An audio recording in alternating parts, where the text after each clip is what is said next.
গোৱালপাৰা বেলপাৰাত উগ্ৰাত আছে বানপানীৰ সংহাৰ এইফালে লকডাউন আনফালে বানৰ তাণ্ডৱ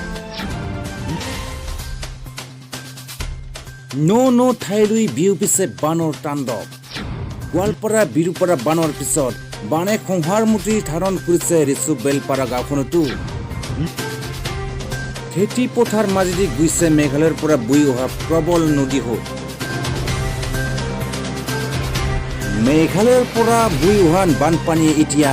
নষ্ট কৰিছে শ বিঘা ভূমিৰ খেতি হয় এই মুহূৰ্তত দেখুৱাই দিছোঁ গোৱালপাৰা বেলপাৰাত অব্যাহত আছে বানৰ সংহাৰ খেতি পথাৰ মাজেদি গৈছে মেঘালয়ৰ পৰা বৈ অহা প্ৰবল নদী বানপানীখন জুৰি ৰিপৰ্ট বেলথং ৰাভা